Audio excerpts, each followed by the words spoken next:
Hello, hello mga kapobre. Isang mapagpalang gabi po sa ating lahat mga kapobre. So, araw po ng linggo ngayon at Pizza City na po ng Disyembre. Time check 8 PM na po mga kapobre. Panibagong biyaya, panibagong pag-asa, of course, panibagong vlog mga kapobre. So ngayong gabi sana mga kapobre, mayroon sanang magandang laro na dapat panoorin ng mga mahilig sa basketball mga kapobre. Ngayon po gaganapin ang championship game sa Malitbog Open Invitational Basketball Tournament.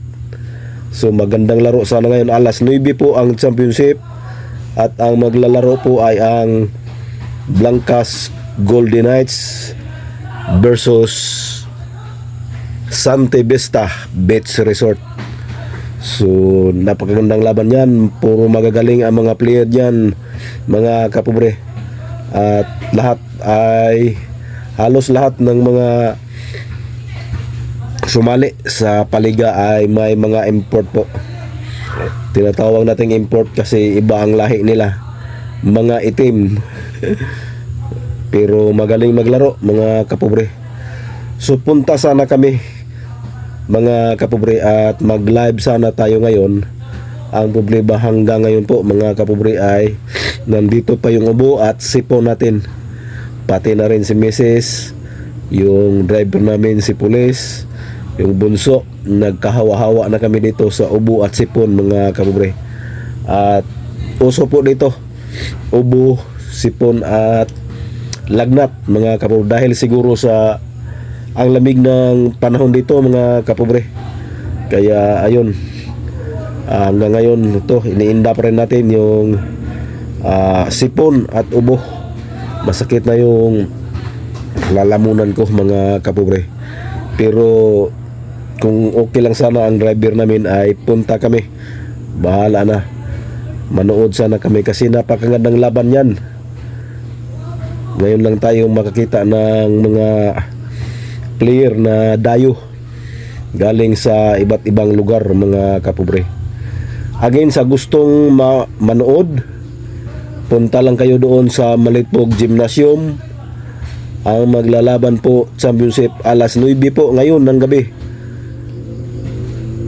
Blancas Golden Knights versus Sante Vista.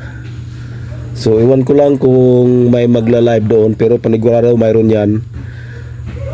Buti sana kung nakapunta tayo kasi kahit papano ay magla-live tayo mga kapobre para ma-update yung mga kaibigan natin na nandoon sa abroad, doon sa malalayong lugar na mahilig sa basketball.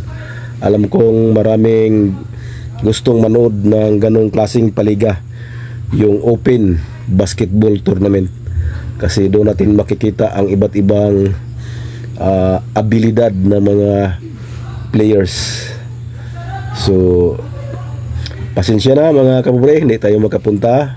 At good luck na lang sa mananalo sa dalawang team, Sante Vista versus Blancas Golden Knights. Yung Blancas Golden Knights yata is from Mindanao yan. Huwag ko lang itong Sante Vista, di ko kabisado. Pero itong Blancas Golden Knights ay lagi kong napapanood to. Lagi itong kalaban ng CM Farm, ng Kanto Boys sa Davao. So kaya mayroon tayong kilala na mga players dyan sa Blancas Golden Knights. So again, good luck sa mga players at sana maayos ang laro. Hanggang dito lang po. Ito lang po ang ating update mga kapobre. Bye bye and God bless.